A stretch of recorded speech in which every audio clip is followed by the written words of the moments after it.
Hi guys, so I am back with a new avatar. I like this one a lot better. I feel like it represents me better. I felt like my old one was kind of weird. But anyway, I'm gonna tell you how I went from this to this in just a matter of 2 weeks. I don't really draw every day, but if you do draw every day, you'd probably get a much faster result. But anyway, let's get straight into the tutorial.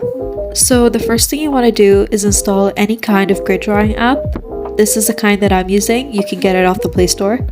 And secondly, you'd need a reference photo. And this reference photo I'm using is Gwen from The Amazing Spider-Man. So as soon as you open the app, you just choose the photo that you want to use, and automatically this app will have the grids ready for you. You can adjust them however you like by simply clicking on a few buttons here and there to change the rows and the columns. But because I'm happy with this, I'm just going to save it as is. So I'm using Ibis Paint, and I'm going to straight away take my grid image and place it right on my stage. So what I'm going to do now is, since my stage does not fit the photo exactly, I'm going to trim it. So using the trim button, I'm going to decrease the corners of my stage to fit the image exactly. So now using felt tip pen hard, I'm going to choose the color red because I feel like it pops out the best. And then I'm going to click on the line tool. So using the line tool, what I'm going to do is I'm going to basically trace the lines on my grid. And make sure you do this on a new layer. You click on new layer and then you start to trace the lines.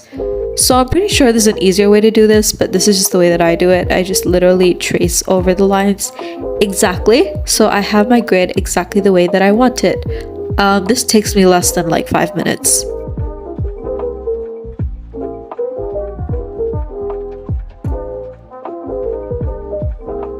So once the grid is done, I'm going to get another layer, and on this new layer is where we're going to start drawing.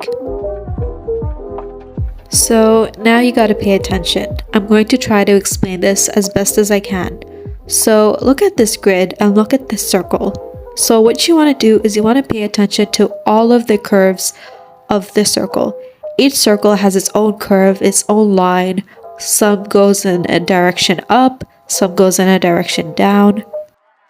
What you want to do is copy each square exactly as you see it. So instead of drawing a photo as a whole, you're going to draw it square by square.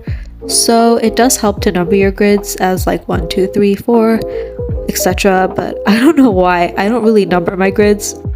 Regardless, each square you see, each wave that it shows, like in this example here looks like an ocean wave, you're going to copy that exact wave onto your square, just your square. Another example is here. This is butterfly wings.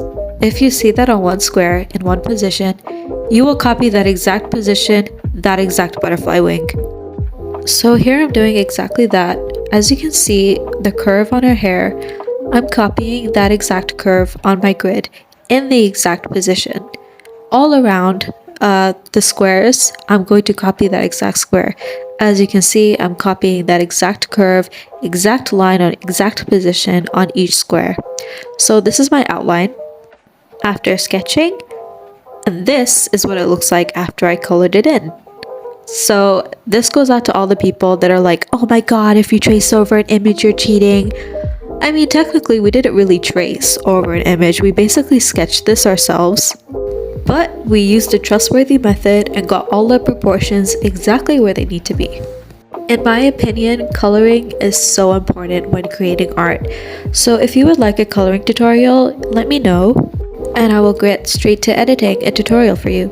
So thank you so much for watching. I hope you learned something about this, and I'll see you later. Bye!